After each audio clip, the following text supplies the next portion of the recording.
Alright, let's formally begin with the class.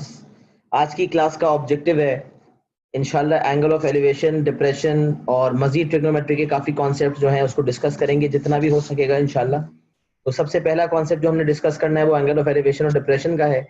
ज़्यादा कुछ नहीं लिखा, 2-3 लाइनें फटाफट लिख लें, जिसके बाद इंशाल्लाह फिर एक्सप्लेनेशन स्टार्ट लेते हैं। फटाफट लिख लें।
अच्छा बेटा, स्टार्ट लेते हैं explanation.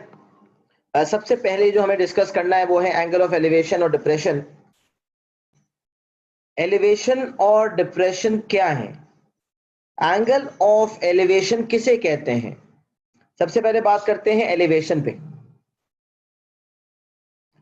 When we are looking at a point above the ground, from the ground, जब हम जमीन से ऊपर की तरफ देखते हैं तो विद द हॉरिजॉन्टल जो एंगल फॉर्म होता है उसे कहते हैं एंगल ऑफ एलिवेशन। जब हम नीचे से ऊपर देखते हैं, जब हम नीचे से ऊपर देखते हैं तो जो एंगल फॉर्म होता है उसे कहते हैं एंगल ऑफ एलिवेशन। और एंगल ऑफ एलिवेशन हो या angle of depression, they are always formed with the horizontal. जैसा कि नोट में आपने देखा कि they are always formed with the horizontal. Sir ऐसा क्यों, विद द हॉरिजॉन्टल क्यों?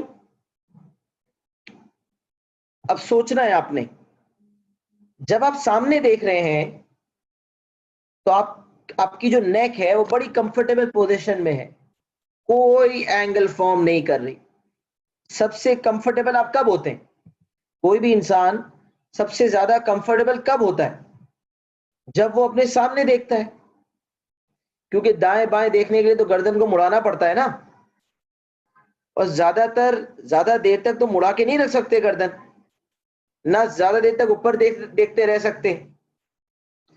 तो सबसे कंफर्टेबल पोजीशन है जब इंसान हॉरिजॉन्टल देख रहा है, सामने देख रहा है, हॉरिजॉन्टल। अब जब मैं सामने देखते देखते अचानक ऊपर देखने लगा, ऊपर एक परिंदा उड़ रहा था, एक बर्ड उड़ रहा था, या समझे सामने एक घड़ी लगी हुई थी ऊपर। जब मैंने सामने देखते देखते ऊपर की तरफ देखा तो मेरी गर्दन ने हॉरिजॉन्टल के साथ एक एंगल फॉर्म किया। तो ये जो एंगल है ना, इसे कहते हैं एंगल ऑफ एलिवेशन। तो elevation is from bottom to top. जब नीचे से ऊपर देखते हैं तो एलिवेशन। तो ये एंगल ऑफ डिप्रेशन क्या है? अब सिनेरियो को जो है चेंज करते हैं। हम एरोप्लेन में जा रहे हैं। जब एरोप्लेन में जाते हैं, आप में से माशाल्लाह काफी लोगों ने एरोप्लेन पे सफर किया होगा। जब जहाज पे जाते हैं, जब आसमानों पे होते हैं, फिजाओं में उड़ रहे होते हैं, तो कभी नीचे देखने का भी दिल चाहता है, और नीचे हम शहर की तरफ देखते हैं कि हमें लाइटिंग नजर आ रही होती है। जब रात में कभी ट्रेवल किया हो तो पूरा शहर नजर आ रहा होगा, लाइट्स ही लाइट्स होंगी, गाड़ियां छोटी छोटी नजर आ रही होंगी, और सब कुछ नजर आ रहा होगा। तो जब आप प्लेन में बैठे बैठे ऊपर से नीचे देखते हैं, तो सामने देखते देखते जब नीचे नजर जाती है, तो जो एंगल फॉर्म होता है गर्दन का, उस एंगल को कहते हैं एंगल ऑफ डिप्रेशन। ये डिप्रेशन का लफ्ज सुन के डिप्रेशन में नहीं आना, डिप्रेशन का मतलब समझना है। एंगल ऑफ डिप्रेशन का मतलब है टॉप टू बॉटम। सिंपल सी मिसाल है, मैं सामने बैठा हूं, ऊपर की तरफ कोई बर्ड जा रहा है, बर्ड पे देखा एलिवेशन, और जब नीचे देखा तो एक कॉकरोच चल रहा था। जब नीचे की तरफ देखा तो एंगल ऑफ डिप्रेशन। यहीं बैठे बैठे ऊपर देखा एलिवेशन, यहीं बैठे बैठे नीचे देखा डिप्रेशन। विद द हॉरिजॉन्टल जो एंगल फॉर्म हुआ उसे कहते हैं डिप्रेशन या एलिवेशन। तो यहां एक बात सॉर्ट आउट हो गई, bottom to top, bottom to top is elevation, top to bottom is depression. Bottom to top is elevation and top to bottom is depression, and they are always formed with the horizontal. Sir बात समझ तो आ गई है, लेकिन थोड़ी clarity चाहिए, थोड़ी वेग नजर आ रही है। तो इस बात को समझने के लिए एक जबरदस्त एग्जांपल देखते हैं। एक ग्राउंड है, और ग्राउंड पे एक पॉइंट है सी। पॉइंट सी पे एक टावर है, पॉइंट सी पे एक वर्टिकल टावर है। भाई आप जब जा रहे हैं ना, तो आपने देखा होगा टावर्स खड़े होते हैं, इलेक्ट्रिक के टावर्स होते हैं, पावर स्टेशंस होते हैं, बाहर वर्टिकल ट्री भी होती है। तो हम वर्टिकल टावर की बात कर रहे हैं। एक वर्टिकल टावर है जिसकी हाइट है 30 सेंटीमीटर। ये सिनेरियो ना वर्ड प्रॉब्लम फॉर्म में भी दिया जा सकता है। A tower of height 30 centimeter stands at a point C. तो पॉइंट सी पे एक टावर है, टावर के टॉप पे खड़े हैं मिस्टर बी। सिनेरियो समझे, टावर के टॉप पे है मिस्टर बी और टावर से 10 सेंटीमीटर की दूरी पर है मिस्टर ए। तो अब इसको देखें, ये एक वर्टिकल टावर है जो जमीन पे लगा हुआ है, टावर से दूर मिस्टर ए खड़े हैं और टावर के टॉप पे मिस्टर बी खड़े। ये मिस्टर ए और मिस्टर बी में बड़ी गहरी दोस्ती है, बड़े पक्के दोस्त हैं, चड्डी फ्रेंड, बेस्ट फ्रेंड्स है, बचपन के फ्रेंड्स। तो मिस्टर ए मिस्टर बी क्योंकि फ्रेंड्स हैं एक दूसरे की तरफ देख रहे हैं। अब जब मिस्टर ए सामने देख रहे थे तो टावर का बॉटम नजर आ रहा था, तो ये हॉरिजॉन्टल को मैं कहता हूं लाइन ऑफ साइट। पहले यहां देख रहे थे हॉरिजॉन्टल, अब मिस्टर ए की लाइन ऑफ साइट ये हो गई LOS, line of site. Mister A सामने देख रहे थे, नजरें उठा के मिस्टर बी से देखा और हाय किया, हाय बी कैसे हो। तो जब मिस्टर ए सामने देखते देखते टावर के टॉप पे मिस्टर बी को देखने लगे तो विद द हॉरिजॉन्टल एक एंगल फॉर्म हुआ। तो ये जो एंगल फॉर्म हुआ इसे हम कहते हैं एंगल ऑफ एलिवेशन, और ये जो था वो था हॉरिजॉन्टल। तो हॉरिजॉन्टल और लाइन ऑफ साइट के दरमियान जो एंगल फॉर्म हुआ उसको कहेंगे एंगल ऑफ एलिवेशन। अब पहला जो पार्ट है वो कहता है find the angle of elevation of B from A. Find the angle of elevation of B from A, मतलब जब मिस्टर ए ने मिस्टर बी को देखा, जब मिस्टर ए ने नजर उठा के मिस्टर बी को देखा तो कितना एंगल फॉर्म हुआ।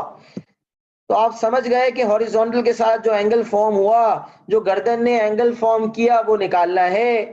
तो वो निकालने के लिए यकीनन एक राइट एंगल ट्रायंगल फॉर्म हो रहा है। तो अगर हम इस राइट एंगल ट्रायंगल को देखें तो इस राइट एंगल ट्रायंगल में हमारे पास जो एंगल है थीटा वो अननोन है, ये ट्रायंगल है राइट एंगल। हमारे पास एडजेसेंट मौजूद है 10 सेंटीमीटर और ऑपोजिट हमें पता है 30 सेंटीमीटर। तो we have opposite and we have adjacent and we have to find theta।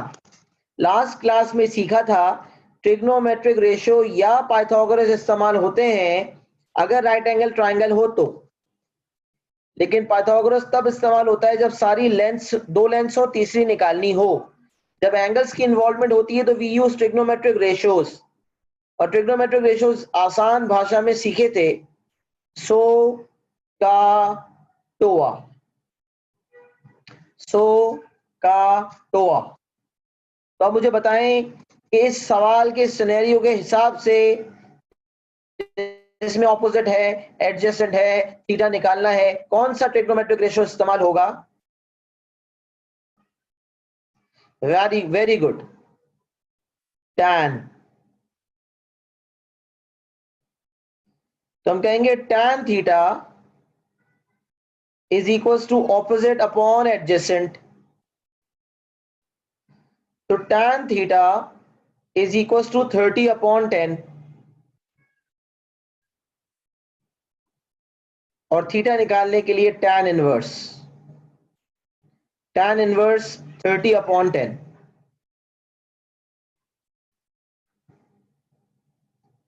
Calculate करें, एक मिनट।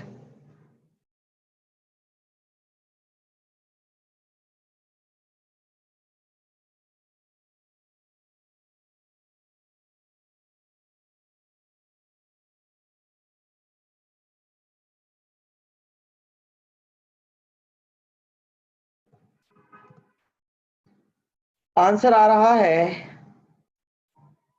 71.565। अच्छा, एंगल इन डिग्री है, 3 डेसिमल प्लेस में वर्किंग करनी है और फाइनल आंसर जो एंगल का देंगे that would be 1 decimal place. Last class में एक्यूरेसी रिक्वायरमेंट सीखी थी कि नॉन एग्जैक्ट अगर एंगल आए तो एंगल को 1 डेसिमल प्लेस में देना है। सर ये तो 3 सिग्निफिकेंट फिगर्स भी है, तो भाई ये इत्तेफाक है। एंगल इन डिग्री के लिए जो रिक्वायरमेंट फॉलो होती है वो डेसिमल प्लेस वाली होती है, 1 डेसिमल प्लेस।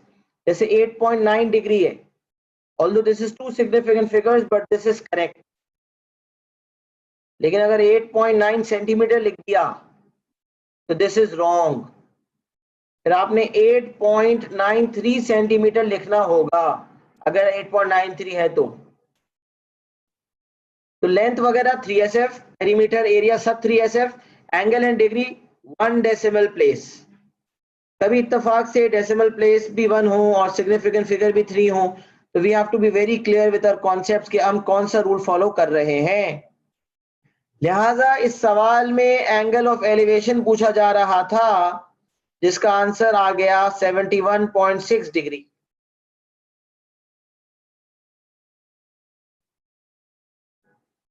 अच्छा जी, अब मुझसे पूछा जाता है find the angle of depression, या तो स्टेट लिखा हुआ है, also state the angle of depression of A from B.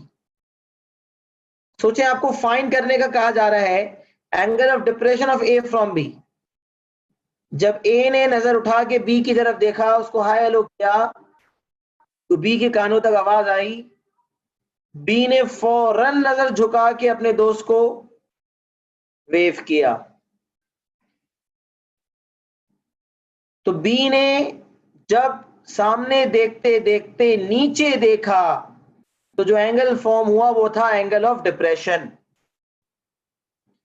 अच्छा, अब जो मिसकॉन्सेप्शन है वो क्या है? बच्चे समझते हैं ये वाला एंगल डिप्रेशन का एंगल है। Totally wrong. दिस एंगल, जब बी ने नीचे देखा तो बी की लाइन ऑफ साइट ये थी, लेकिन लाइन ऑफ साइट का जो एंगल है वो विद द हॉरिजॉन्टल देखना है, ना कि विद द वर्टिकल। इसका मतलब हरगिज ये वाला एंगल आपने नहीं देना। तो फिर आपने कौन सा एंगल देना है? सर हॉरिजॉन्टल तो बनी हुई नहीं है। अल्लाह के बंदो, अगर नहीं बनी हुई तो बना लो यार। अल्लाह ने प्यारे प्यारे हाथ दिए हैं, किस लिए दिए? एक्सटेंड कर दें लाइन, हॉरिजॉन्टल लाइन बना दें, एज इट इज बना दें, डॉटेड बना दें, इमेजिनरी लाइन बना दें। मैं इसको डॉटेड बना देता हूं ताकि हमें पता रहे कि ये हमने खुद से ऐड की है, ओरिजिनली ये नहीं थी।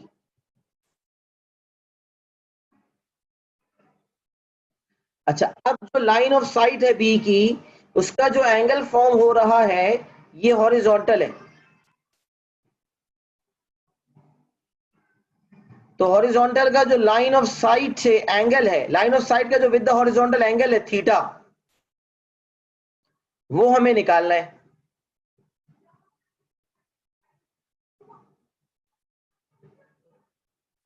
So we have to find, this is line of sight and this is the angle theta that we have to find. अब ये थीटा कैसे निकाला जाए? अक्सर बच्चे जो गलती करते हैं वो ये वाला एंगल निकाल लेते हैं जो मैंने रेड से मार्क किया है। रेड का मतलब है डेंजर जोन, रेड का मतलब है डेंजर जोन। ये रेड वाला एरिया पे नहीं जाना, ये रेड वाला एंगल आंसर के तौर पे नहीं देना। लेट सपोज अगर आपने ये रेड वाला रीजन निकाल लिया, ये वाला एंगल आपको पता चल गया, तो याद रखें फिर ये विद द हॉरिजॉन्टल और वर्टिकल के दरमियान 90 का एंगल होता है। तो फिर इस रेड वाले एरिया को, इस रेड वाले एंगल को 90 से माइनस करेंगे तो आपको थीटा मिलेगा। तो ये रेड वाला रीजन एंगल ऑफ डिप्रेशन नहीं है क्योंकि ये विद द वर्टिकल है, हमें विद द हॉरिजॉन्टल देखना होता है। तो ये थीटा मैंने मार्क किया है, ये वाला एंगल होगा एंगल ऑफ डिप्रेशन, या मैंने थीटा लिख दिया है, इसको मैं एंगल ऑफ डिप्रेशन लिख देता हूं ताकि आपको याद रहे। This is angle of depression. अच्छा, यहां मैंने जान करके एक लफ्ज इस्तेमाल किया है स्टेट, ताकि आपको यह भी बता सकूं कि कभी एग्जामिनर स्टेट का लफ्ज लिखे, इसका मतलब एग्जामिनर चाह रहा है कोई लंबी चौड़ी वर्किंग नहीं करें। जो काम आप अब तक कर चुके हैं कि जो काम वाजे तौर पे नजर आ रहा है उसको देखकर खाली लिखना है बस। We only have to state. We do not have to find. We do not have to calculate. Nothing is required. Only we have to state. State का मतलब कुछ चीज ऐसी है जो हम मिस कर रहे हैं, जो हमें सामने से ही देखकर लिखनी है।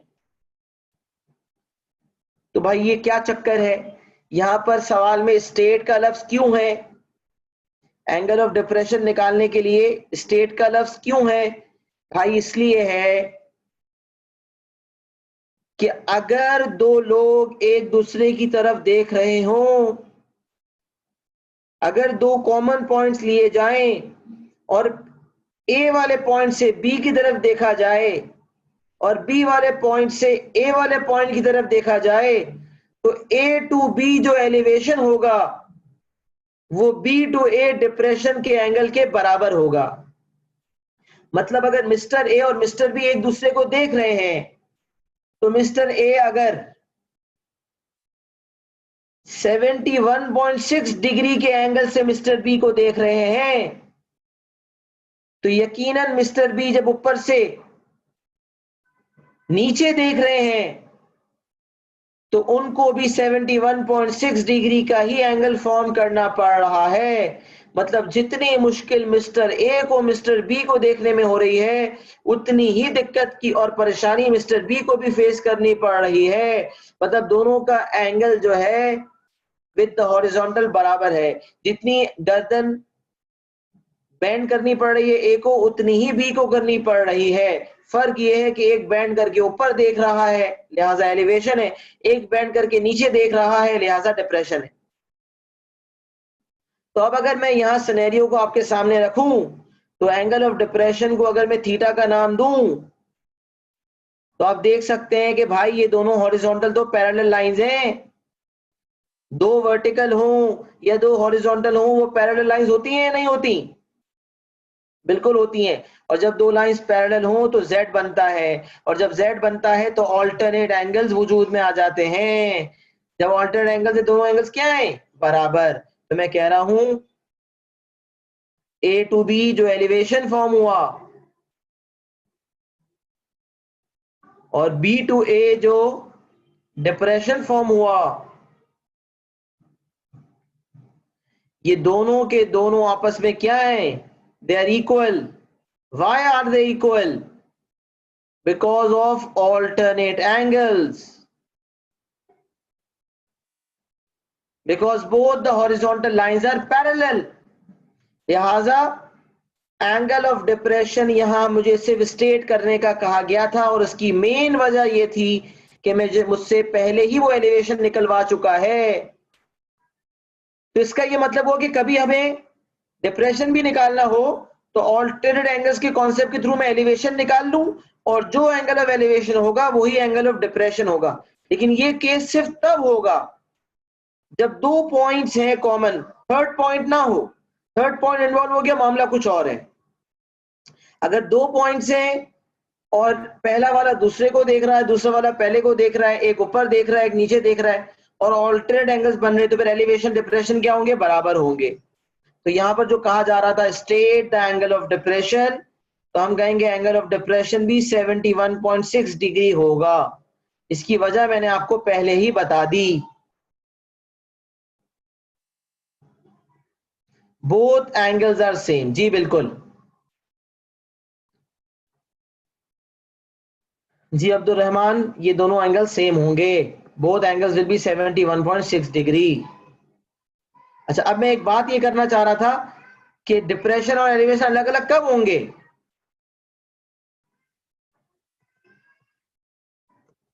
तो अब जरा एक चीज मैं बता रहा हूं, जरा देख ले उसको भी।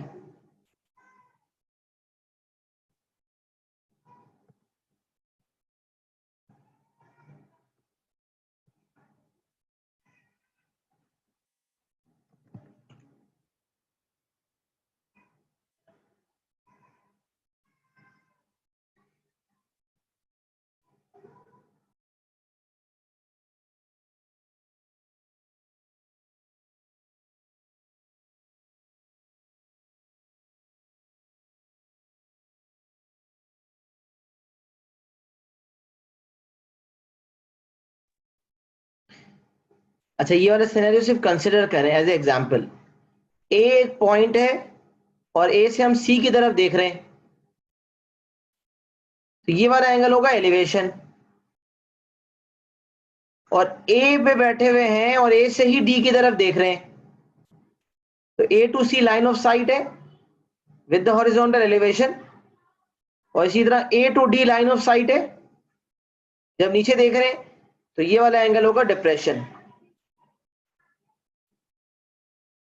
तो अब ये एलिवेशन और डिप्रेशन क्या बराबर होंगे?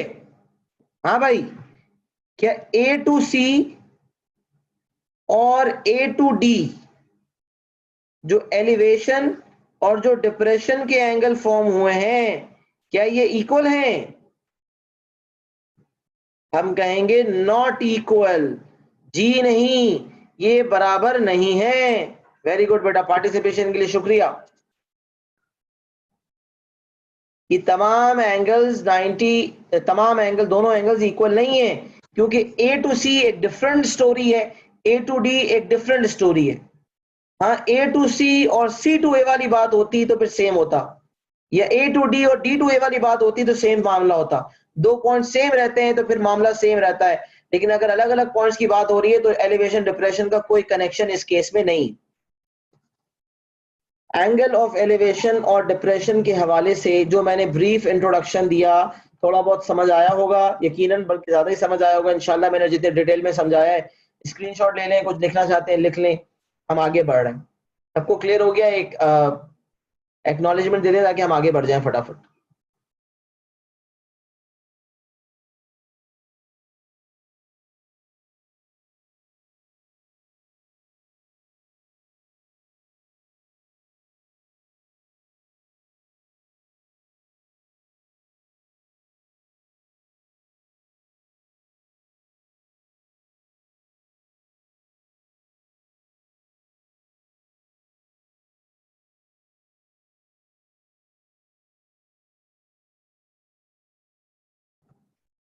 देखिए कंफ्यूजन है कि 90 से माइनस क्यों नहीं किया बेटा, तो हमें ये वाला एंगल चाहिए था।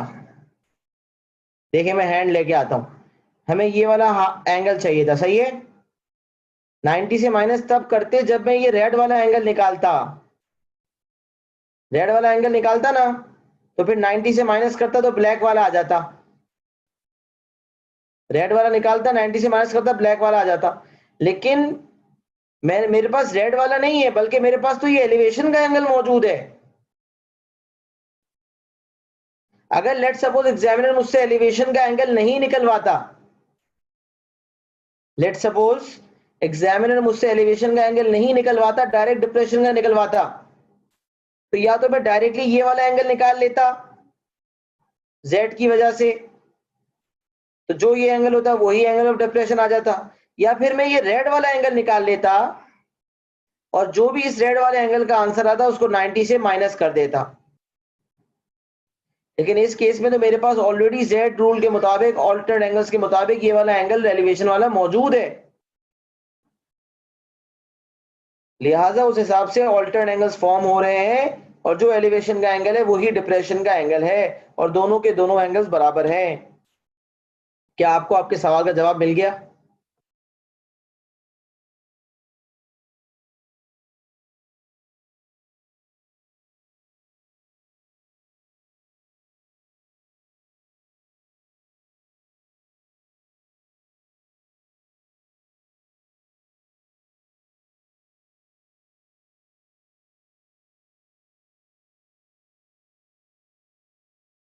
अच्छा बेटा आगे बढ़ रहे हैं।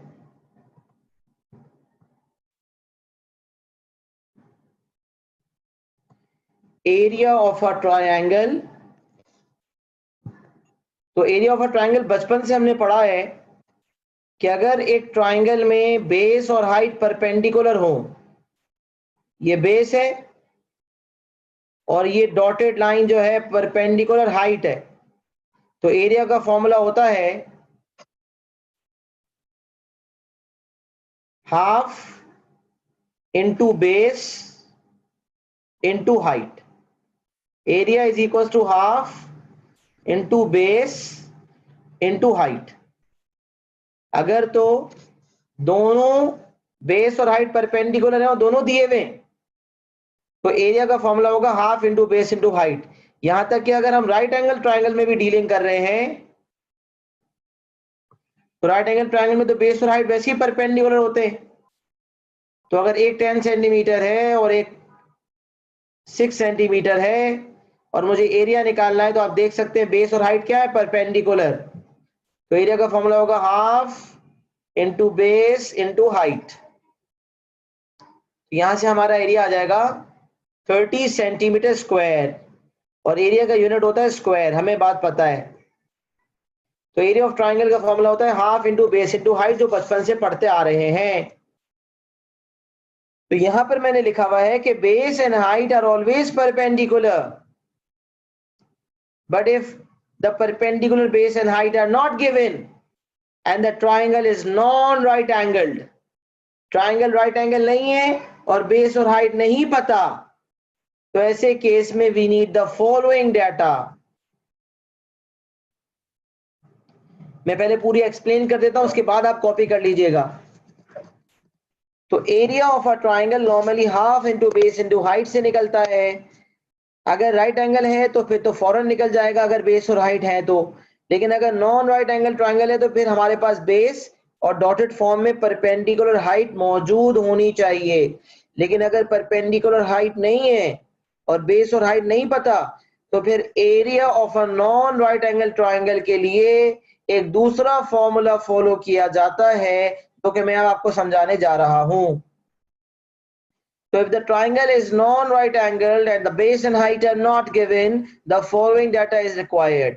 Now what is required? We have to keep it in mind. What is required? तो यहां मैं वाज़ेह कर चुका हूं, two sides and an included angle must be given by the examiner. अभी लिखने की जल्दी ना करें, अभी सिर्फ सुन लें, लिखने का टाइम इंशाल्लाह दूंगा। तो अगर हमारे पास बेस और हाइट नहीं है, ट्राइंगल नॉन राइट एंगल है, तो फिर हमारे पास क्या होना चाहिए? We require two sides and an included angle. अच्छा, अब यहां थोड़ी सी मैं बात करना चाहूंगा। मैंने एक ट्राइंगल बनाया आपके सामने, उस ट्राइंगल का नाम है ABC, जो कि आपके सामने नॉन राइट एंगल ट्राइंगल है। ये जो तीनों पॉइंट्स हैं, capital A, capital B, capital C, ये तीन वर्टिसेस हैं। ये जो कॉर्नर पॉइंट्स होते हैं ना, इसको कहते हैं वर्टिसेस।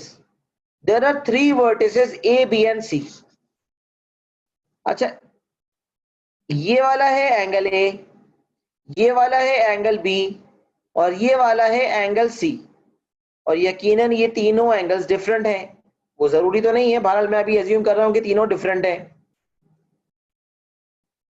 तो कैपिटल लेटर्स किसके लिए यूज होते हैं? एंगल्स के लिए। कैपिटल A मतलब एंगल A, कैपिटल B और उस पे cap, angle B, angle C। तो कैपिटल लेटर्स फॉर एंगल्स। फिर मैं बात करता हूं कि हर एंगल के सामने उसकी साइड होती है। अगर मुझे कोई कहेगा कि साइड A, तो एंगल A के सामने उसकी साइड होगी। एंगल और साइड आमने सामने होते हैं। हमने राइट एंगल ट्रायंगल में डिस्कस किया था कि 90 डिग्री सबसे लॉन्गेस्ट, सबसे लार्जेस्ट एंगल है। क्योंकि 90 डिग्री लार्जेस्ट एंगल है, तो 90 डिग्री के सामने वाली जो साइड है वो भी लॉन्गेस्ट होगी। हर साइड के सामने उसका एंगल होता है, या यूं कह लें कि हर एंगल के सामने उसकी साइड होती है। तो एंगल A की जो साइड है वो स्मॉल a, एंगल B की जो साइड है वो स्मॉल b, और एंगल C की जो साइड है वो स्मॉल c। तो small a, small b and small c are used for sides या lengths.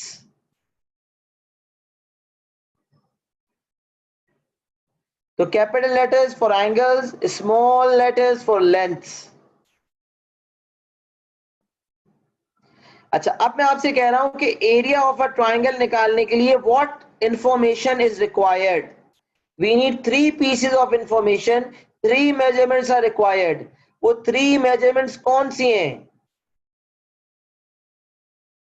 Which 3 measurements are required? तो मैंने लिखा है 2 sides and an included angle. Sir जरा इंक्लूडेड एंगल की वजाहत मिल जाएगी तो सुने। 2 sides and an included angle का मतलब है कि जो 2 साइड्स हैं उनके बीच का एंगल। तो लेट सपोज एक ट्राइंगल है, तो इस ट्राइंगल में, एक मिनट रुके, एक ट्राइंगल है हमारे पास, उस ट्राइंगल में हमारे पास 10 सेंटीमीटर की एक साइड है, 20 सेंटीमीटर की एक साइड है, और ये बीच का एंगल दिया हुआ है 30 डिग्री। तो जो 2 साइड्स हैं जहां मिल रही हैं उनके दरमियान का जो एंगल है उसे कहते हैं इंक्लूडेड एंगल।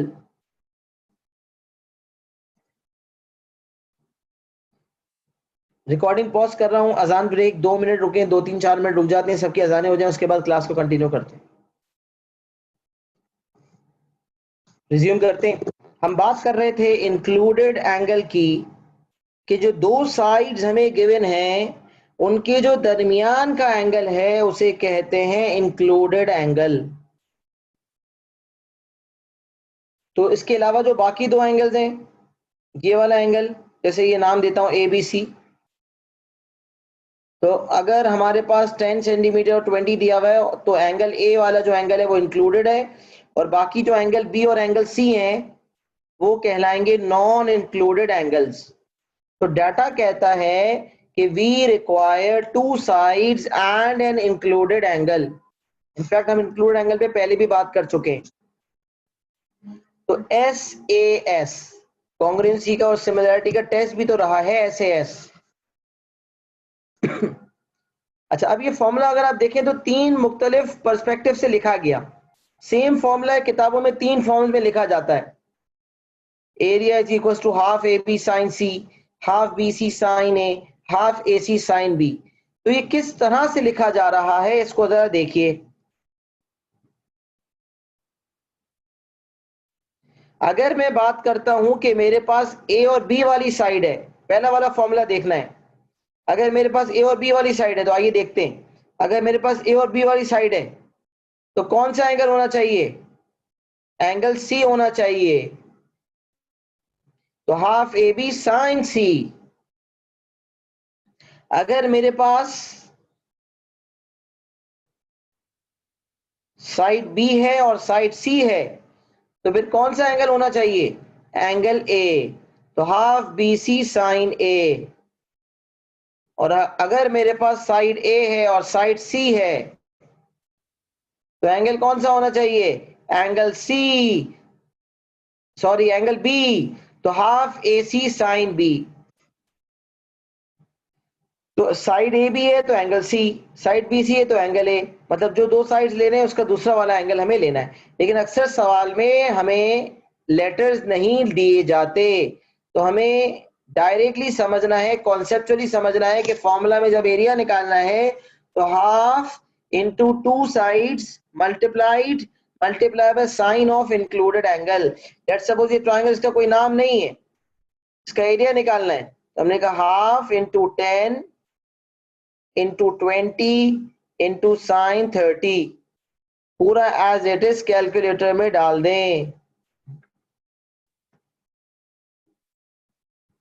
अच्छा, यहाँ कैलकुलेटर को रीसेट जरूर किया करें, डिग्री मोड पे जरूर रखा करें। बाज औकात सेम कैलकुलेटर बड़े भाई बहन भी इस्तेमाल करते हैं और आप लोग भी इस्तेमाल करते हैं, तो वो वहां पर एंगल एंड रेडियंस भी सिखाया जाता है, तो कैलकुलेटर रेडियन मोड पे रह जाता है, तो हमारे आंसर्स मैच नहीं कर रहे होते। तो कभी ऐसा हो जाए ना कि आंसर्स मैच ना कर रहे हो, तो कैलकुलेटर का रीसेट का ऑप्शन होता है Shift 9, तो उसको रीसेट करें और रीसेट करने के बाद फिर दोबारा ट्राई करें, क्योंकि वो एंगल एंड रेडियंस आ रहा होता है और हमारा आंसर इसलिए मैच नहीं कर रहा होता। लिहाजा जब भी आप ट्रिग्नोमेट्री कर रहे हो मैथ्स के अंदर, तो रेडियन है नहीं, तो कैलकुलेटर को हमेशा रीसेट कर दिया करें। तो यहाँ पर मेरा आंसर आ रहा है area is equal to 50 centimetre square.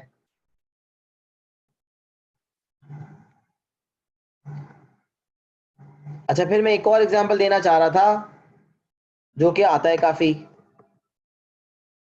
Let's suppose I have to find the area of a parallelogram. मैंने पहला एग्जांपल ये दिया था, दूसरा एग्जांपल मैं ये दे रहा हूं. We have to find the area of a parallelogram and we have 10 centimeter and 20 centimeter as a length और ये वाला एंगल है 30 डिग्री. तो याद रखना ये है कि जब पैरेललोग्राम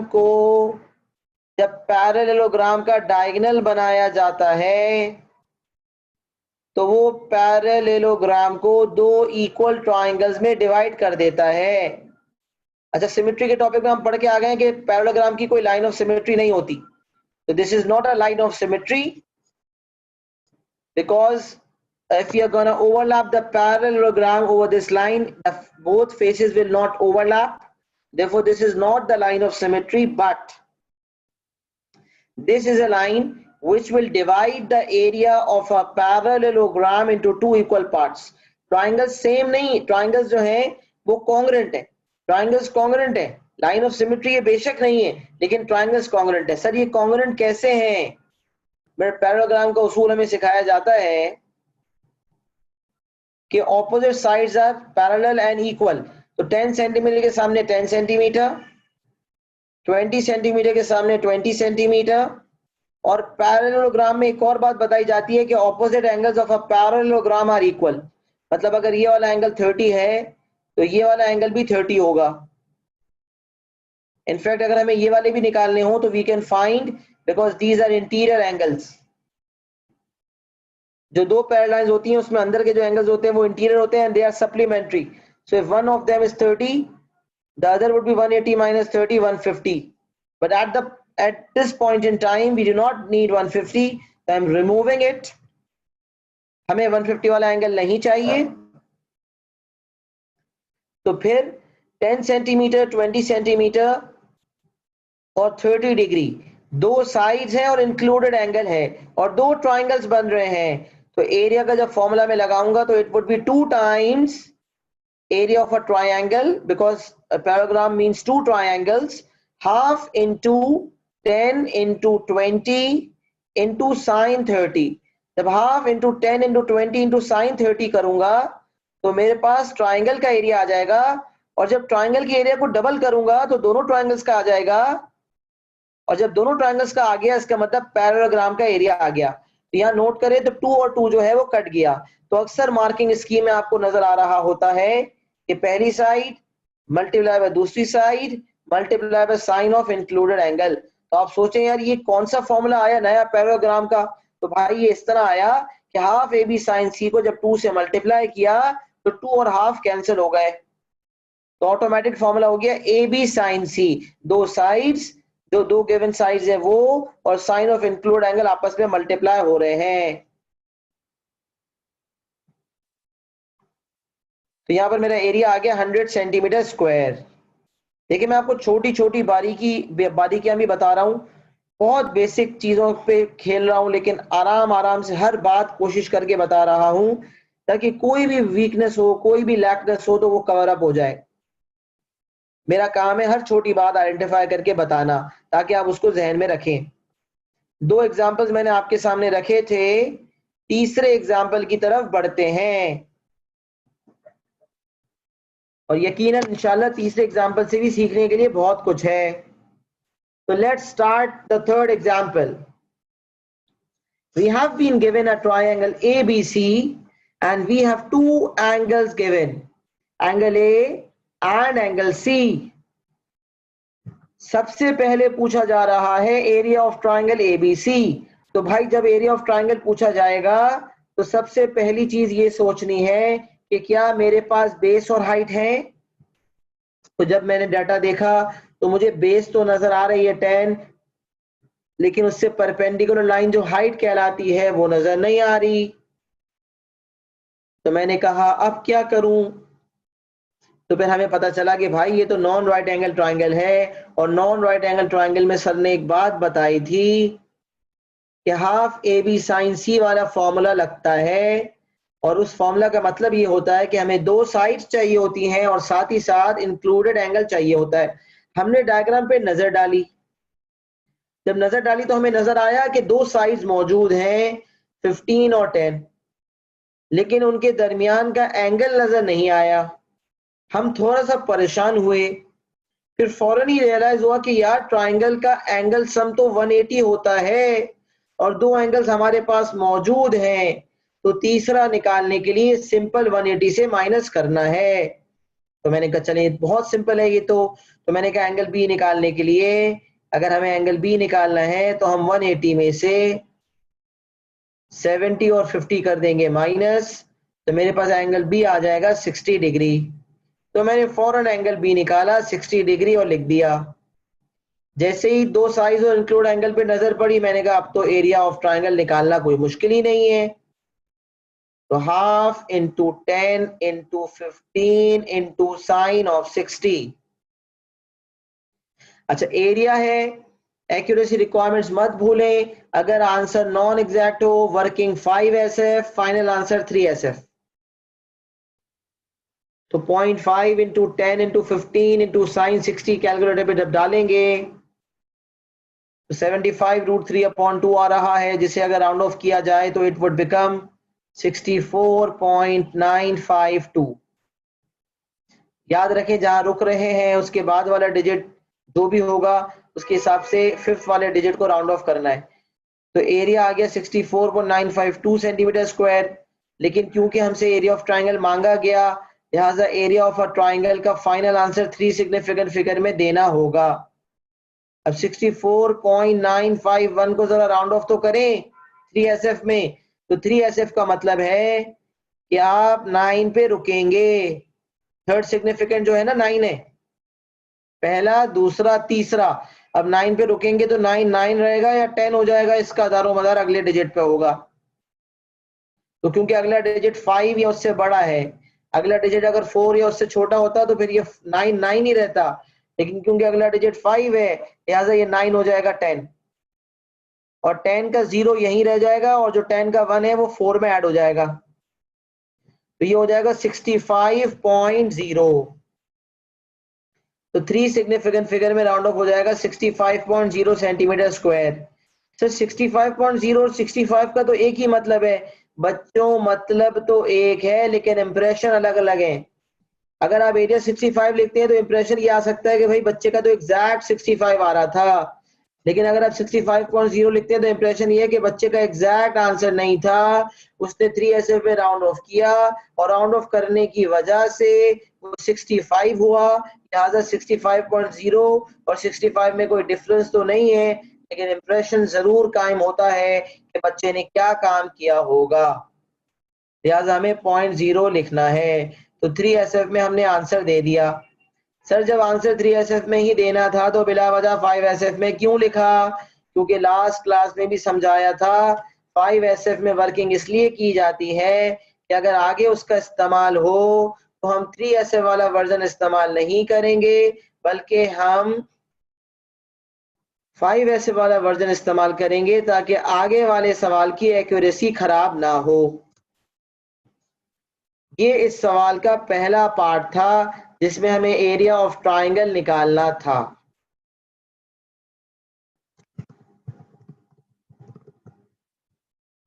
अब सेकंड काम क्या किया जाए, तो सवाल पढ़ते हैं। हेंस अंडरलाइन करें, ये बात पहले भी हो चुकी कि जब हेंस का लफ्ज लिखा नजर आए, जब हेंस का नजर लिखा आए वर्ड, तो आप समझ जाएं कि अब तक जो काम हुआ उसकी बेसिस पर आगे चलना है।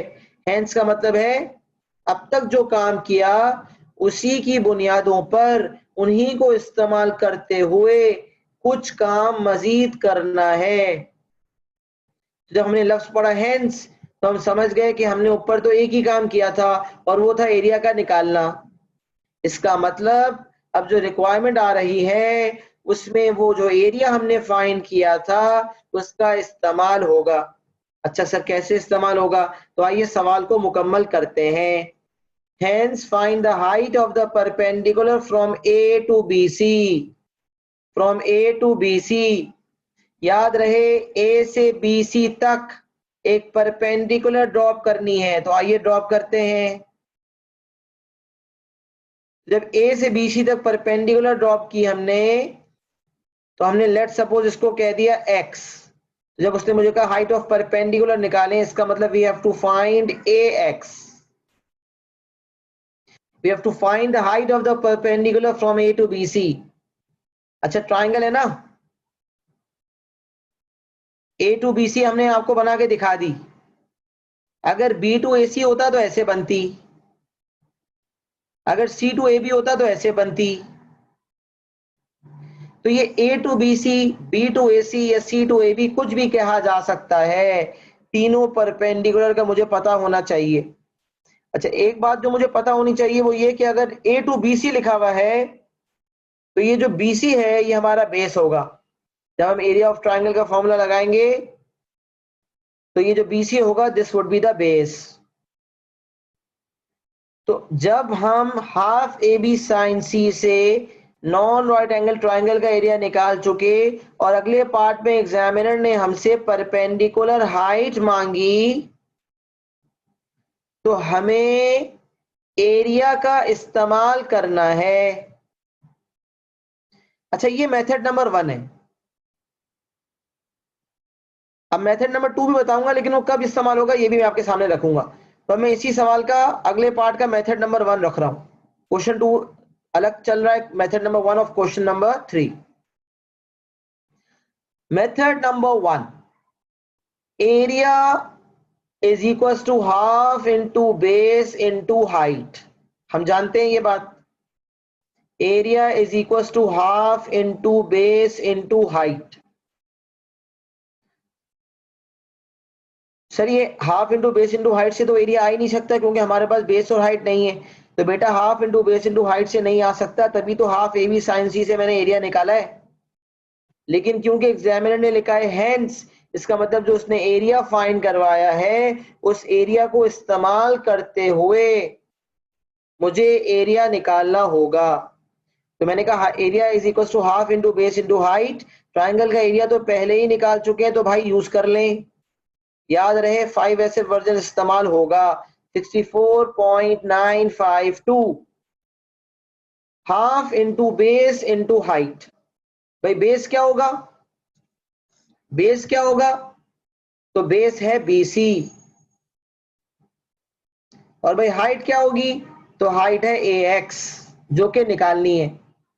तो हमारे पास 64.952 मौजूद है, BC वाली साइड 10 सेंटीमीटर मौजूद है, AX मुझे नहीं पता। AX निकालने के लिए 2 को वहां क्रॉस मल्टीप्लाई करवाया, 10 को डिवाइड करवाया, तो 64.952 multiply by 2 divided by 10।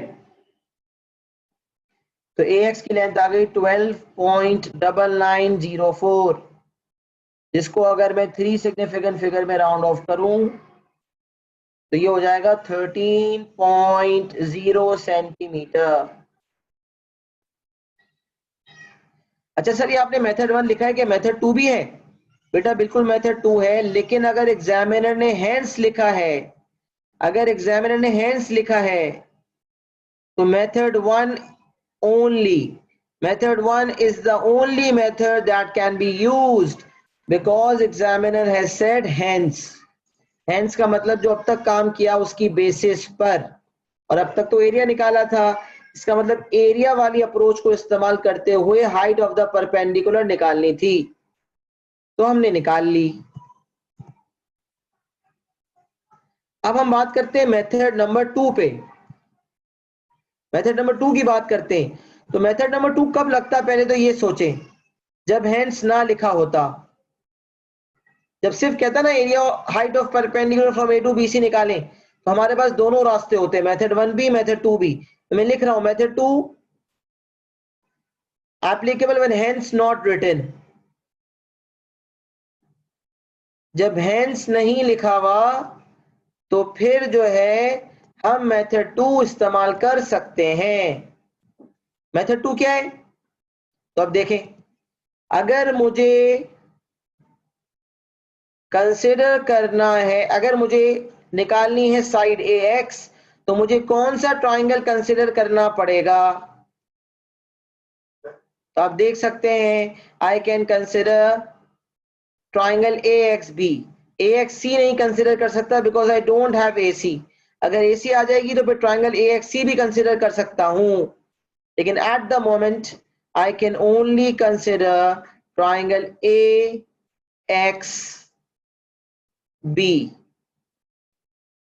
Triangle AXB, तो ये राइट एंगल ट्राइंगल है। एंगल B हमारे पास है 60 डिग्री। साइड ए भी हमारे पास है 15 सेंटीमीटर। सर ये साइड BC हमारे पास, BX हमारे पास नहीं है। बेटा बिल्कुल सही फरमाया, हमारे पास साइड BX नहीं है। कुछ बच्चे जो यहाँ गलती करते हैं वो क्या करते हैं? गलती ये करते हैं 10 डिवाइडेड बाय 2 कर देते हैं। कहते हैं सर हमें तो ऐसा लग रहा है, हमें ऐसा महसूस हो रहा है कि BX और XC बराबर हैं। तो भाई अपने एहसासात अपने पास रखें। जब तक एग्जामिनर ऐसी कोई चीज स्पेसिफाई ना करे, अपनी तरफ से अजम्पशंस मत कीजिएगा। सर हमने तो स्कूल में देखा है कभी कभार बेस बाइसेक्ट होती है। तो वो कौन सा केस होता है जब बेस बाइसेक्ट होती है? तो बेटा बेस तब बाइसेक्ट होती है जब ट्राइंगल आइसोसेलेस या इक्विलेटरल हो। इक्विलेटरल ट्राइंगल में तो मैं जहां से भी परपेंडिकुलर ड्रॉ करूंगा ना बेस बाइसेक्ट होगा। लेकिन if I talk about isosceles triangle, तो आइसोसेलेस ट्राइंगल में जो दो साइड सेम हैं, उन दो साइड्स का इंटरसेक्शन पॉइंट नोट करें और वहां से परपेंडिकुलर ड्रॉप करें, तो वो वाला परपेंडिकुलर जो है वो बेस को बाइसेक्ट करेगा। लेट सपोज अगर मैं आपसे बात करता हूं, ये ट्राइंगल ABC है, लेकिन इस दफा BC और AC बराबर हैं। तो BC और AC जहां मिल रहे हैं वो पॉइंट C है। तो C से ड्रॉप होने वाली परपेंडिकुलर जो है वो बेस AB को बाइसेक्ट करेगी। सर हमने तो सुना था बेस तो खाली ये वाली होती है BC। बेटा ऐसा कोई फर्ज रूल नहीं है। कोई भी लाइन जिससे परपेंडिकुलर लाइन मौजूद हो, उस लाइन को बेस कहा जा सकता है। जैसे यहाँ मैंने C से एक डॉटेड लाइन ड्रॉ की जो कि परपेंडिकुलर टू AB है, तो AB बेस हो जाएगा। ऊपर वाले डायग्राम में A से डॉटेड लाइन ड्रॉप की जो कि BC से परपेंडिकुलर है, तो BC बेस हो जाएगा। तो BC बेस AX हाइट, और यहाँ पर AB बेस और CX हाइट। तो base and height are always perpendicular. तो बेस सिर्फ तब बाइसेक्ट होता है जब ट्राइंगल आइसोसेलेस हो। आइसोसेलेस की जो दो साइड्स होती हैं, वहां से जो लाइन ड्रॉप होती है वो बेस को बाइसेक्ट करती है। इक्विलेटरल ट्राइंगल में ये काम तीनों तरफ से होता है, A to BC, B to AC या C to AB। कोई भी परपेंडिकुलर ड्रॉ करूंगा वो बेस को बाइसेक्ट करेगी। ट्रिग्नोमेट्री के साथ साथ कनेक्शन में जितनी बेसिक बातें आ रही हैं वो आपके सामने रख रहा हूं। तो A BC का आइसोसेलेस होना या इक्विलेटरल होना जरूरी था बेस के बाइसेक्शन के लिए, लेकिन यहां तो भाई ऐसा तीनों एंगल्स अलग अलग हैं। जब तीनों एंगल्स अलग अलग हैं तो तीनों साइड्स भी अलग अलग हैं, लिहाजा ये ट्राइंगल स्केलीन है, और स्केलीन ट्राइंगल में बाइसेक्ट होने वाला गेम नहीं चलता। आइसोसेलेस या इक्विलेटरल में बाइसेक्शन होती है, स्केलीन ट्राइंगल में बाइसेक्शन वाला उसूल नहीं होता। तो इसका मतलब BX की लेंथ अभी मेरे पास नहीं है। तो AXB एक राइट एंगल ट्राइंगल है, और इस राइट एंगल ट्राइंगल में मुझे AX निकालना है। तो मुझे बताएं कौन सी साइड्स हैं और कौन सी निकालनी है। तो हम देख सकते हैं 60 के सामने वाली side opposite, we have to find the opposite. 90 के सामने वाली side hypotenuse, we are given the hypotenuse. तो ऑपोजिट और हाइपोटेनस को कनेक्ट करता है 100 का 2 में से 100 कनेक्ट करता है।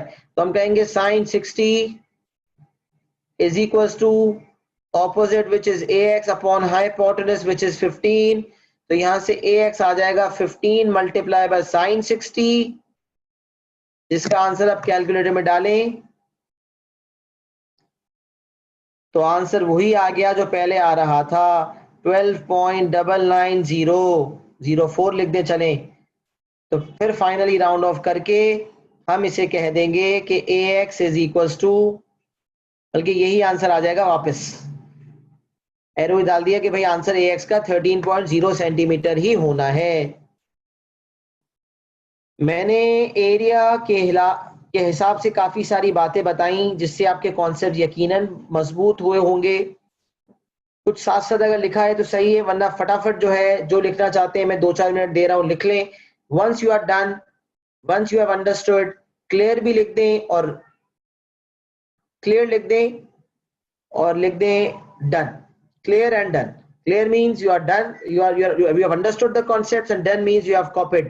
तो दोनों चीजें लिखेंगे तो मैं समझ जाऊंगा कि बच्चों ने सब कर लिया, and we can move forward। Another concept is to be covered today। तो मैं एक और कॉन्सेप्ट अभी इंट्रोड्यूस करने वाला हूं, तो फटाफट इसको कॉपी कर लें। We are going to move forward.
चलिए बेटा स्क्रीनशॉट भी ले लें अगर किसी ने कॉपी नहीं किया। I am moving forward.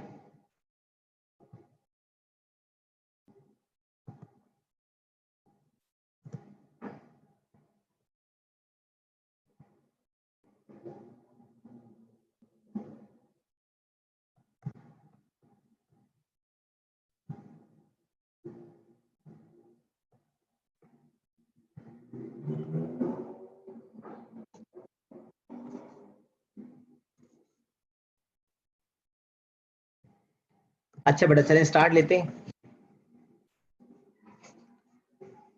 अच्छा है हम साथ साथ मैं एक्सप्लेनेशन डिटेल में दे रहा होता हूँ तो कुछ बच्चे पहले से नोट भी कर लेते हैं, साथ साथ टाइम सेव हो जाता है। तो ऐसे ही करते हैं, मैं स्टार्ट लेता हूँ तो अगर आप सुनते रहें। कॉपी का टाइम मैं थोड़ा दूंगा, मसला नहीं है। साथ साथ जो लिख सकें वो लिख लीजिएगा, कोई मुझे मसला नहीं है, क्योंकि मैं एक एक चीज को काफी दफा रिपीट भी करता हूँ तो उस दौरान आपको मौका तो मिल जाता है। तो हम अब हम आते हैं नॉन राइट एंगल ट्राइंगल्स में। हमने सिर्फ अभी इस वक्त एरिया निकालना सीखा है।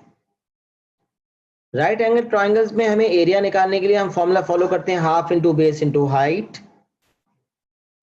लेंथ्स और एंगल्स निकालने के लिए हम इस्तेमाल करते हैं दो टूल्स। एक का नाम है पाइथागोरस थ्योरम और एक का नाम है ट्रिग्नोमेट्रिक रेशियोज। जिस तरह राइट एंगल ट्राइंगल्स के तमाम काम पाइथागोरस थ्योरम और ट्रिग्नोमेट्रिक रेशियोज से होते हैं, उसी तरह नॉन राइट एंगल ट्राइंगल्स के तमाम काम साइन रूल और कोसाइन रूल से होते हैं। राइट एंगल ट्राइंगल्स के तमाम काम पाइथागोरस और ट्रिग्नोमेट्रिक रेशियो से होते हैं। ये बात हम लॉक कर चुके लास्ट क्लास में। तो इस क्लास में लॉक कर लें कि जब ट्राइंगल नॉन राइट एंगल हो और हमें कुछ एंगल्स या कुछ साइड्स निकालनी हो, कुछ लेंथ्स निकालनी हो, तो या तो साइन रूल लगेगा या कोसाइन रूल लगेगा। कब कौन सा रूल लगेगा ये तो मैं स्पेसिफाई करूंगा, वाजे करूंगा। अभी सिर्फ जनरल बात समझ लें। नॉन राइट एंगल के ट्राइंगल के तमाम काम दो टूल्स के जरिए होते हैं। एक टूल का नाम है साइन रूल और दूसरे टूल का नाम है कोसाइन रूल। अच्छा, ये बात हम पहले भी लिख चुके हैं कि all together there are 6 measurements, 3 angles and 3 lengths. ये बात हम जानते हैं, दोबारा नहीं भी लिखे मसला नहीं है, पहले लिखा हुआ है। और फिर एक और बात भी हम पहले लिख चुके हैं कि we should have a minimum of 3 measurements which must include at least one side। चाहे ट्राइंगल राइट एंगल हो या नॉन राइट एंगल, 3 मेजरमेंट्स दरकार है जिसमें से कम एक साइड होनी चाहिए। मतलब 3 मेजरमेंट्स में से तीनों साइड्स हो, कोई दो साइड एक एंगल हो, या एक साइड हो और दो एंगल्स हो, चलेगा। तीनों एंगल्स नहीं चलेगा, एक ना एक साइड का या एक ना एक लेंथ का होना लाजमी है।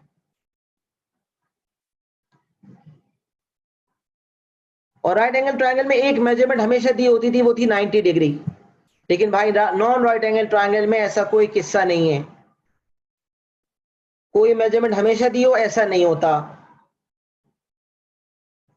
तो हमें 3 मेजरमेंट्स दरकार हैं।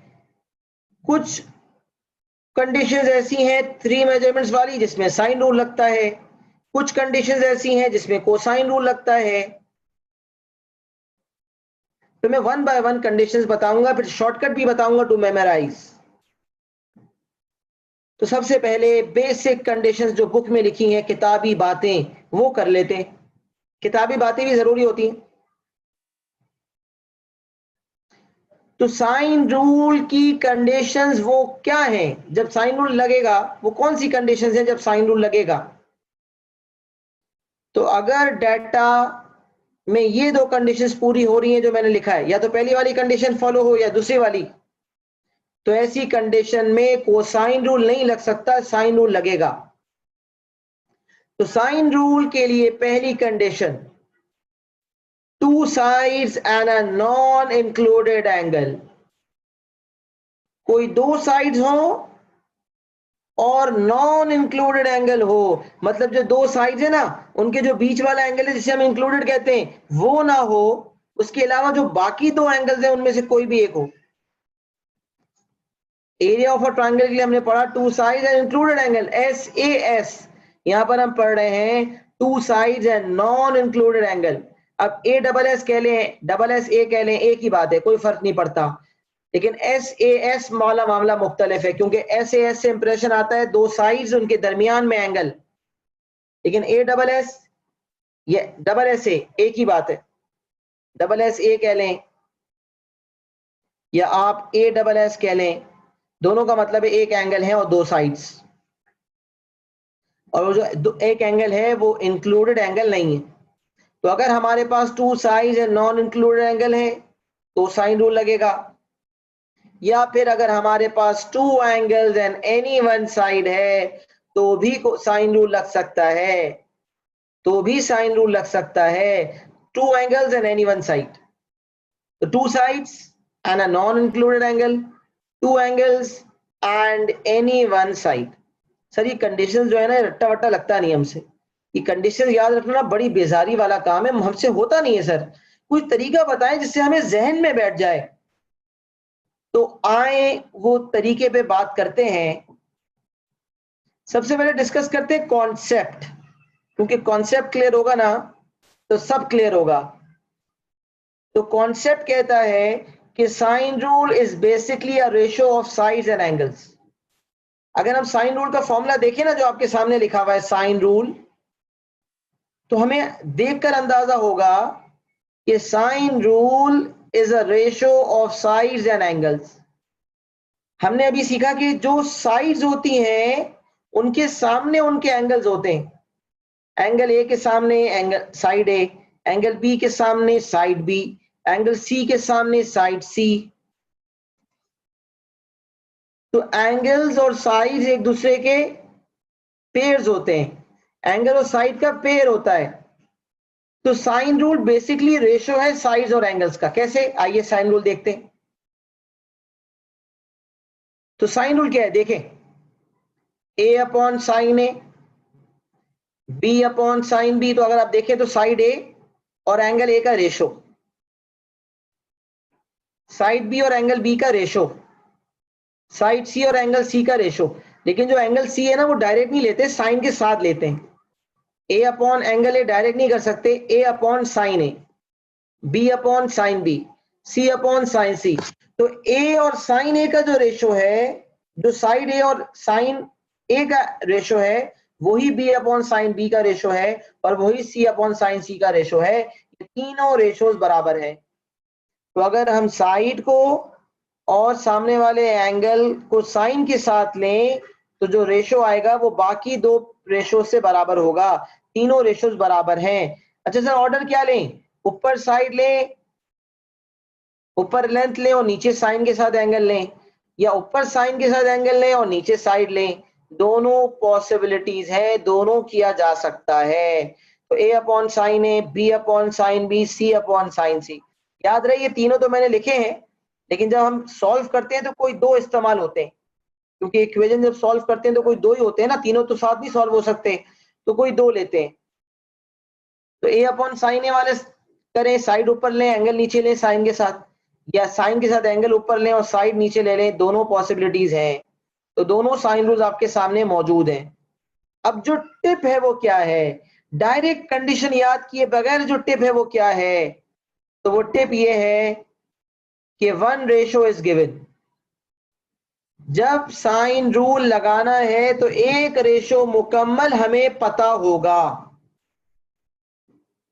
One complete pair is given. एक कंप्लीट पेयर हमें गिवन होगा और सेकंड पेयर पार्शियली गिवन होगा.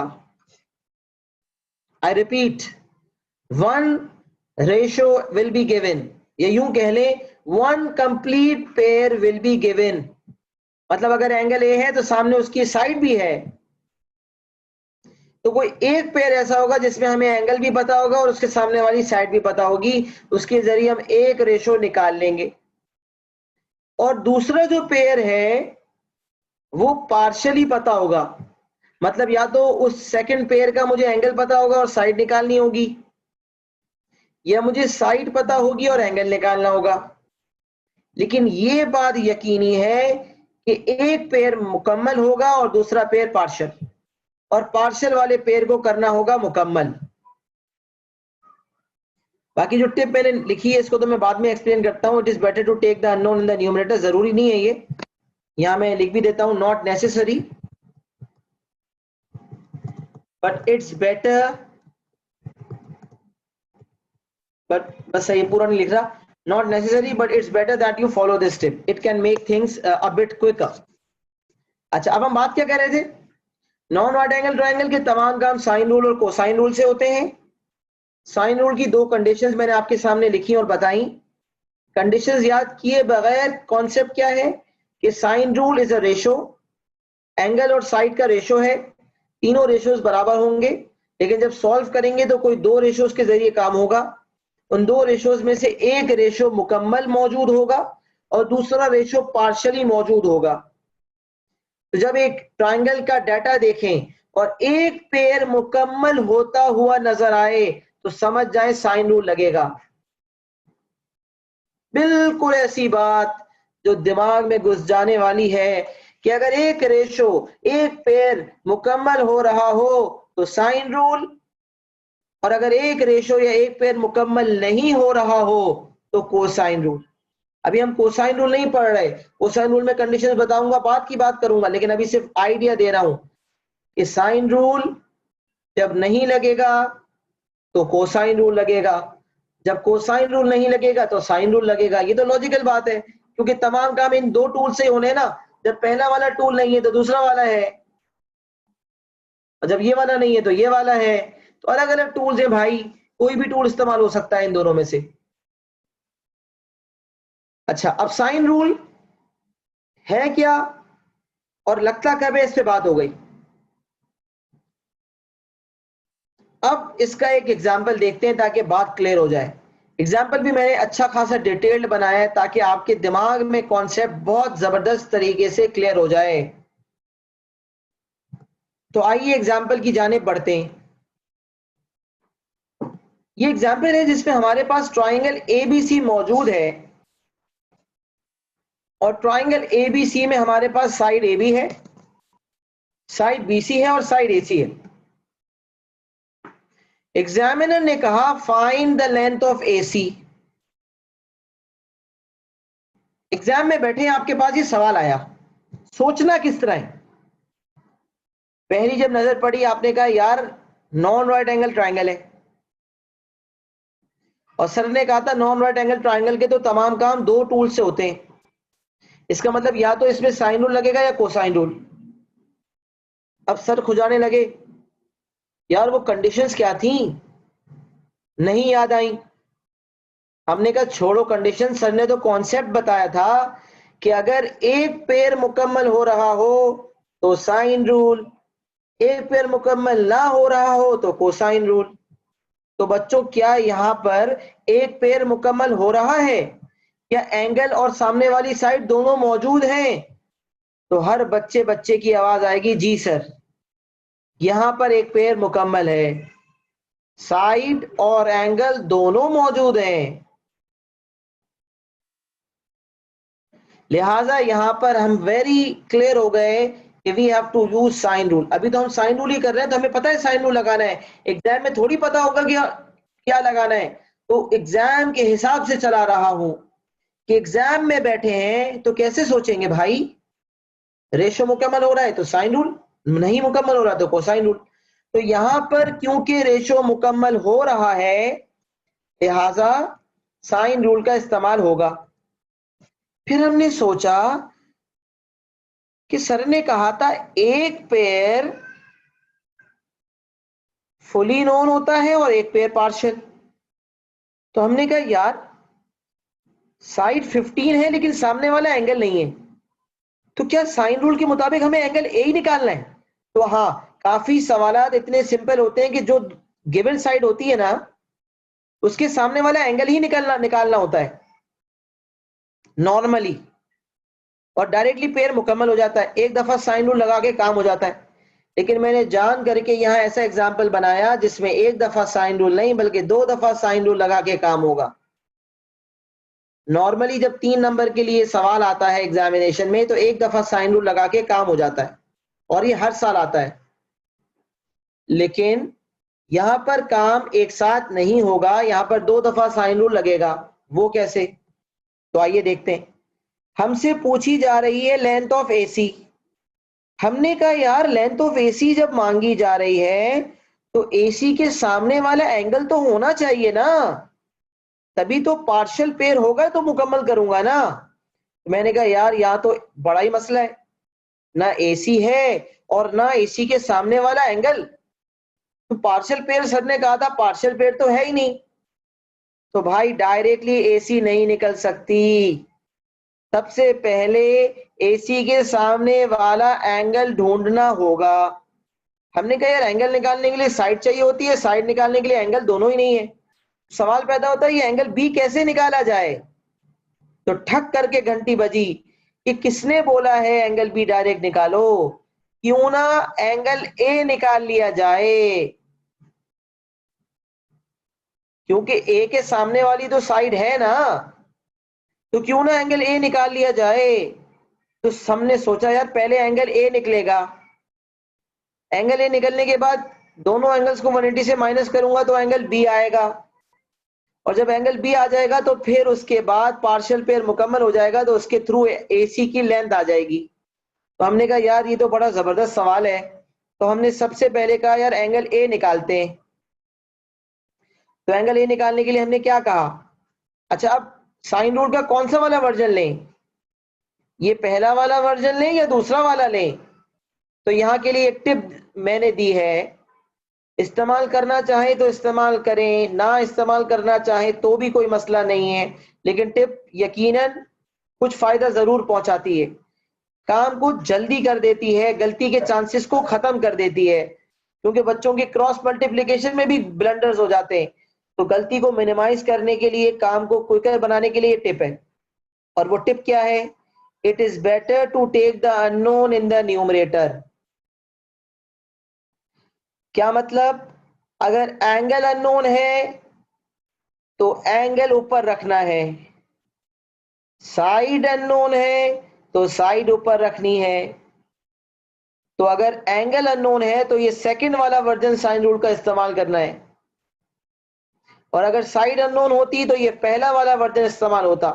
इस्तेमाल करने को दोनों वर्जन हमेशा इस्तेमाल हो सकते हैं, लेकिन एक टिप है जो ये कहती है कि जो अननोन है उसको न्यूमरेटर में रखना है। तो हमने कहा यार एंगल ए निकालना है, एंगल ए को अननोन है, एंगल ए तो अननोन है, तो इसको न्यूमरेटर में रखते हैं साइन ए।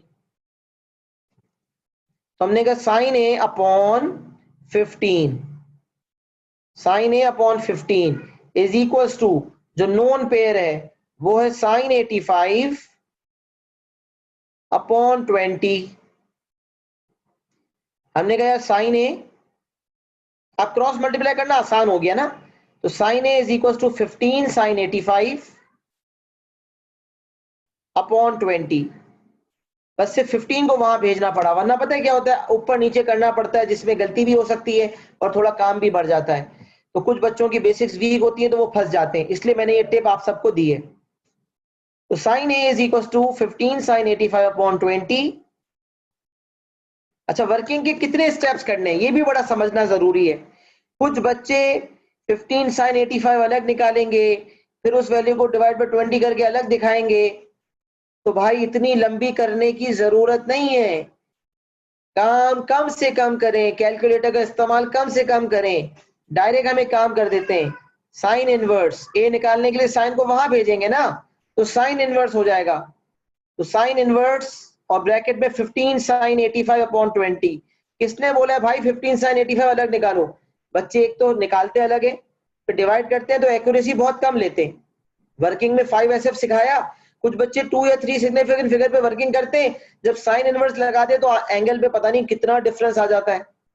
तो भाई ज्यादा बेहतर है कि इस पॉइंट पे अगर आप राउंड ऑफ कर भी रहे हो, 15 साइन 85 अपॉन 20 को कैलकुलेटर पे लिखकर वैल्यू लिख भी रहे हो, तो 5 सिग्निफिकेंट फिगर वाला आंसर लिखना। उसको अगर 2SF में या 3SF में राउंड ऑफ कर दिया तो एग्जामिनर इसे कहते हैं pre mature approximation. Examiner report में या मार्किंग स्कीम में प्री मैच्योर अप्रोक्सीमेशन का लफ्ज है। सर इसका मतलब क्या है, प्री मतलब पहले, मैच्योर प्री मैच्योर, मैच्योरिटी से पहले अप्रोक्सीमेशन कर ली गई। ये अप्रोक्सीमेशन 3SF में लास्ट स्टेप में करनी चाहिए थी, बच्चे ने अभी से कर ली, लिहाजा इसको ये कहते हैं प्री मैच्योर अप्रोक्सीमेशन। तो 15 साइन 85 अपॉन 20 और उस पर लगा लिया जाए साइन इनवर्स। तो sine inverse of 15 sine 85 calculator पे डाले अपॉन 20, बस कैलकुलेटर खुद आंसर देगा, हमें कोई झंझट की जरूरत ही नहीं है, बिला वजह राउंडिंग ऑफ में पढ़ने की जरूरत क्या है भाई। तो एंगल ए का आंसर आया 48। अच्छा एंगल में डील कर रहे हैं तो 3 डेसिमल प्लेस 48.344। अच्छा सर 1 डेसिमल प्लेस में आंसर देना था तो आपने तो नहीं दिया बेटा, यहां पर एंगल ए पूछा थोड़ी क्या है, अगर एंगल ए पूछा गया जाता ना तो मैं 1 डेसिमल प्लेस में उसका आंसर देता। और फिर उसका 3 डेसिमल प्लेस वाला वर्जन में आगे वर्किंग के लिए इस्तेमाल करता। लेकिन यहाँ 1 डेसिमल प्लेस में लिखने की जरूरत इसलिए नहीं है कि एंगल एग्जामिनर ने मांगा नहीं है, तो बस वर्किंग कर रहे हैं तो वर्किंग को 3 डेसिमल प्लेस में रखें। तो यहाँ मैंने लिख दिया 48.344। मैंने कहा यार जबरदस्त हो गया, 15 के सामने वाला एंगल आ गया, 180 से दोनों एंगल्स को माइनस कर देते हैं। तो 180 माइनस 48.344 माइनस 85, तो एंगल आ गया 46.656।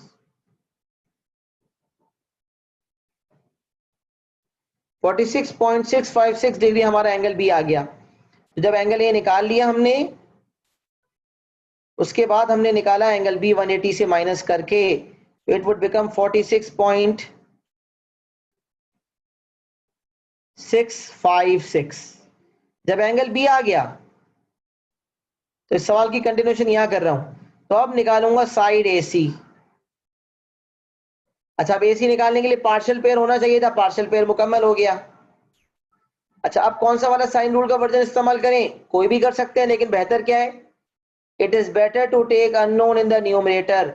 अब जो एसी है वो अननोन है, तो AC upon sine 46.656 is equals to known pair 20 upon sine 85। अब क्या हुआ भाई, तो एसी निकालने के लिए 20 साइन 46.656 डिवाइडेड बाय साइन 85, ये आपने लिखा, ये काम की वर्किंग है।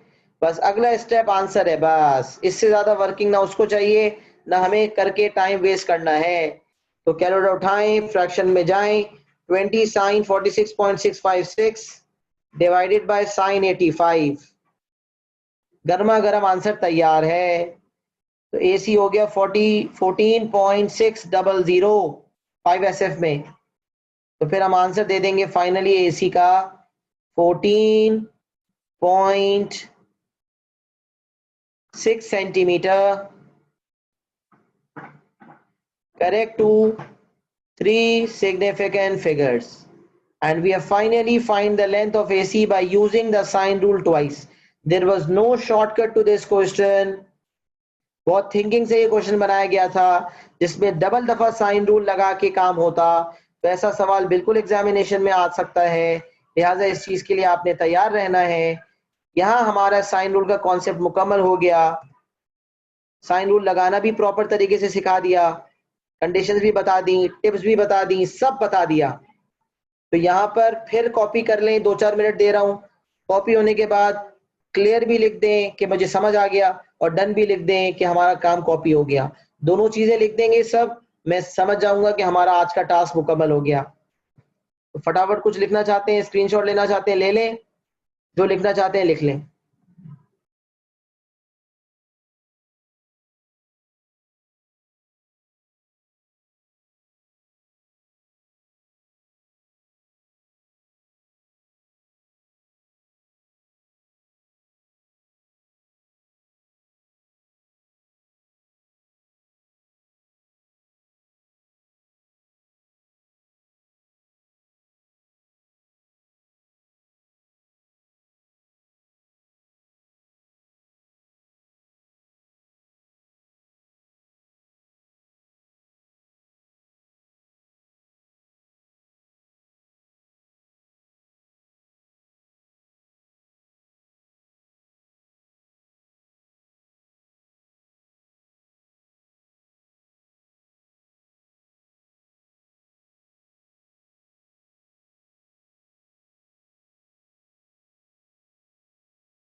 चलिए स्क्रीनशॉट ले लें, और अगर नहीं लिखा तो लिख लीजिएगा।